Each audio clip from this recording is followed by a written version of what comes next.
تنال أعلى الرتب فعش حياة العلماء وقرأ صنوف الكتب ودم على تواضع لا تفتخر بالنسب.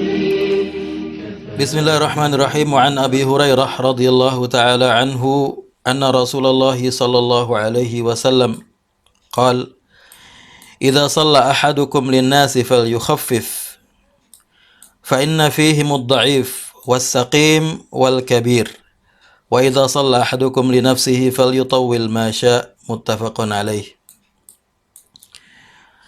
Dan dari Abu Hurairah radhiyallahu taala anhu bahwa Rasulullah sallallahu alaihi wasallam bersabda, jika salah seorang di antara kalian menjadi imam untuk manusia, maka hendaklah dia meringankan salatnya, memendekkan salatnya.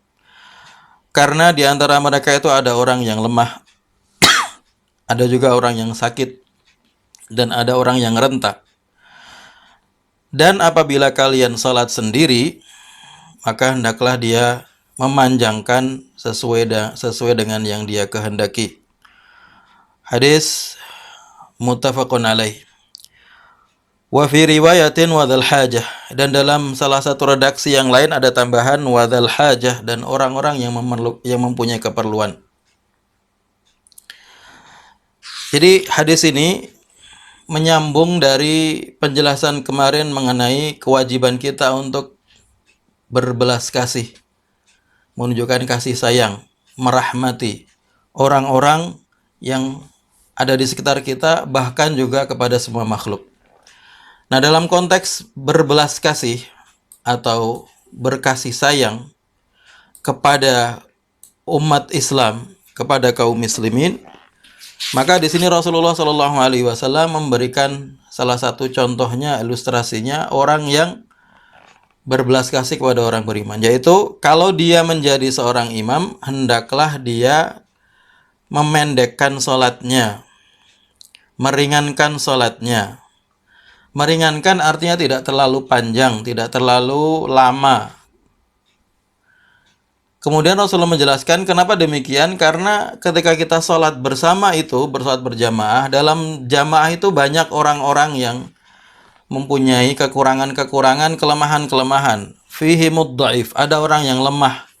Lemah barangkali karena memang fisiknya lemah, atau lemah misalnya dia karena sedang berpuasa, atau lemah karena yang lain. Wasaqim, dan orang yang sedang sakit, barangkali dia sakit tapi tetap datang ke masjid untuk sholat jamaah karena dia ingin melaksanakan sholat jamaah dan dia masih mampu melaksanakan sholat jamaah. Wal kabir, dan ada orang yang tua renta. Wadzal hajah, dan orang yang punya keperluan, mungkin dia sehat, dia tidak sakit, dia badannya kuat, tapi dia ada keperluan. Karena misalnya sholat duhur taruhlah atau sholat asar, siang hari orang masih punya banyak pekerjaan yang harus diselesaikan. Nah, kalau kita memanjangkan, ketika menjadi imam, memanjangkan bacaan kita, memanjangkan rukuknya dan sujudnya, sehingga kemudian orang-orang yang di belakang ini yang menjadi makmum menjadi tidak khusyuk. Kenapa tidak khusyuk? Karena mereka sholatnya sambil menahan beban. Beban apa? Beban yang sakit, dia menahan sakitnya. Yang lemah, dia menahan kelemahannya. Orang yang punya pekerjaan atau kebutuhan yang belum selesai, dia berpikir kapan sholatnya selesai supaya saya bisa melanjutkan pekerjaan saya. Nah, ini bentuk dari kasih sayang kita kepada umat Islam, dan ini diajarkan Rasulullah Shallallahu Alaihi Wasallam. Sedangkan kalau dia sholat sendiri, silahkan saja mau baca yang panjang, baca Al-Baqarah silahkan, baca 1 juz, 2 juz, 3 juz silahkan kalau sendiri, karena dia sendiri yang melakukannya, tidak ada orang lain yang ikut. Walaupun demikian, kalaupun misalnya dia sendiri, tetap ada kaidahnya. Rasulullah mengatakan kalau sudah ngantuk, misalnya sholat malam, kalau sudah ngantuk ya harus istirahat, jangan dipaksakan. Jadi tidak boleh memaksakan. Maka nanti dalam kaidah yang lebih jelas Rasulullah mengatakan halakal mutanatti'un. Celaka orang atau binasa orang yang berlebih-lebihan dalam segala hal, termasuk dalam ibadah. Jadi hadis ini menyuruh kita, terutama para imam, ya, orang-orang yang menjadi yang melaksanakan sholat jamaah bersama manusia untuk meringankan. Nah, kata meringankan ini batasnya apa? Tentunya meringankan ini tidak boleh kemudian meringankan dalam konteks mengikuti keinginan semua orang.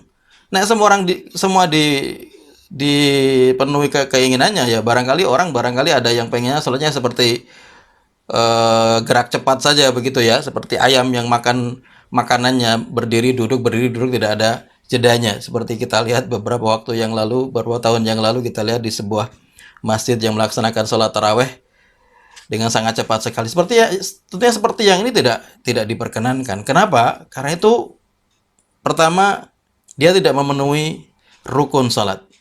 Salah satu rukun salat adalah tumakninah. Tumakninah itu artinya setiap kita dalam satu gerakan salat harus ada jedanya, harus ada berhentinya beberapa detik, beberapa saat.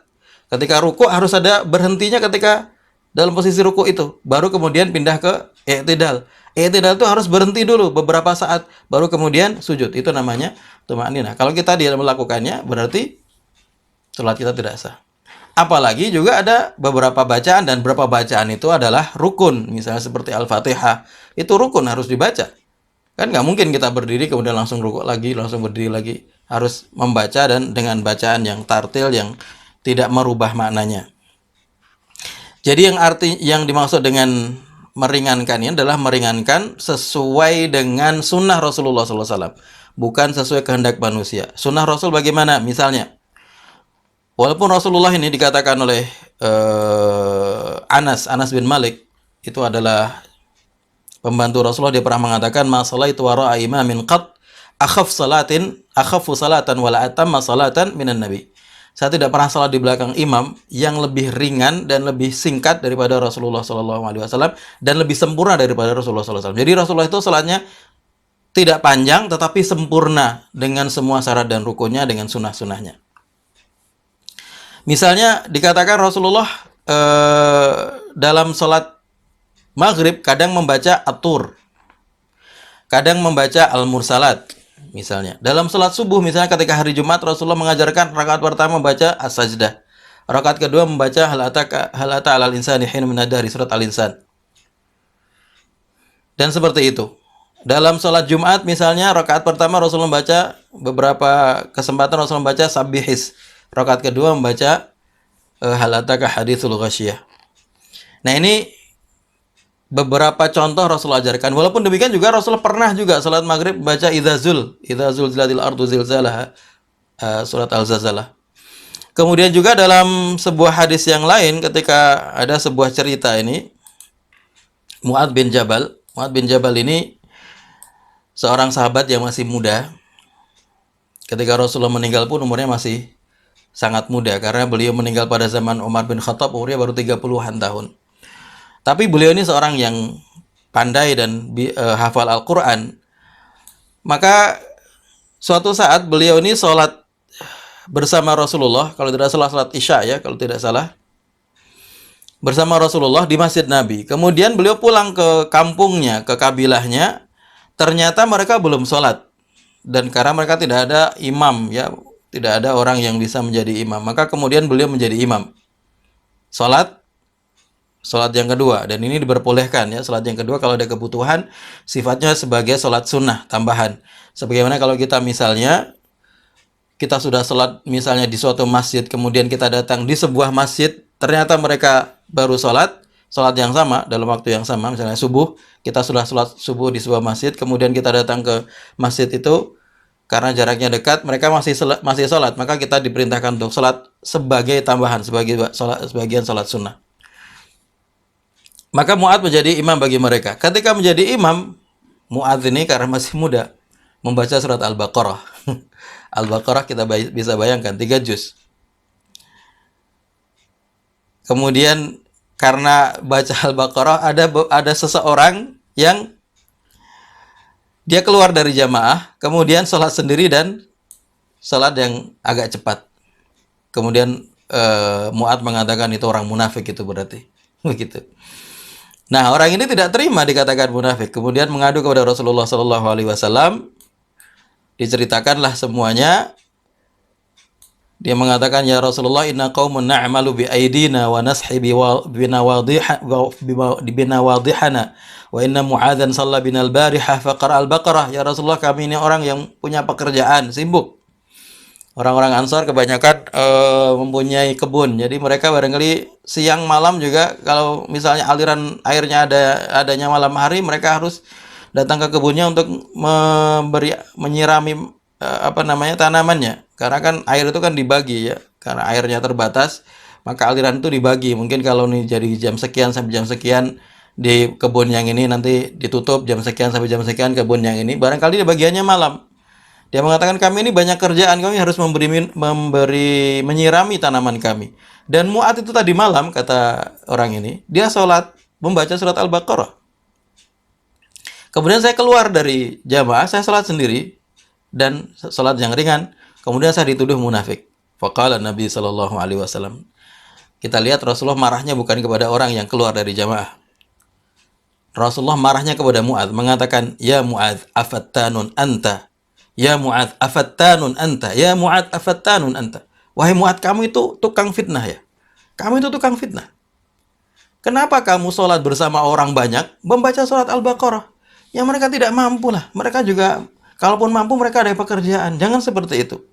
Kemudian Rasulullah mengatakan, Iqra' wasyamsi wa duhaha. Kalau mau baca, bacalah wasyamsi wa duhaha. Itu tidak sampai satu halaman. Wasabbih bismi rabbikal a'la. Itu juga kira-kira satu halaman. Wa nahwiha, dan yang sejenisnya. Jadi kira-kira di surat-surat yang ada di juz 30 itulah kalau misalnya mau sholat berjamaah maghrib atau isya atau subuh yang dibaca dengan jahar. Jangan panjang-panjang. Kesimpulannya bahwa orang yang sholat dengan masyarakat menjadi imam harus meringankan ini sesuai dengan sunnah Rasulullah SAW, membaca surat-surat pendek ya, walaupun tidak kemudian tiap hari baca kulhu juga enggak ya. Artinya kita juga perlulah baca semua dalam Al-Quran, itu perlu kita baca semua. Kadang-kadang orang yang barangkali orang awam di rumah juga nggak pernah baca Quran, di masjid yang dibaca cuma kulhu dengan qul ya ayyuhal kafirun misalnya, dia nggak pernah dengar ayat yang lainnya, juga tidak baik ya. Jadi pertengahan ya, secara moderat, kita tidak terlalu membebani, tidak juga kemudian terlalu menggampangkan atau dalam artian seakan-akan sholat itu jadi tidak terlalu bernilai begitu. Ini salah satu bentuk rahmat kita kepada orang-orang yang beriman, yaitu dengan meringankan dalam sholat ketika menjadi imam.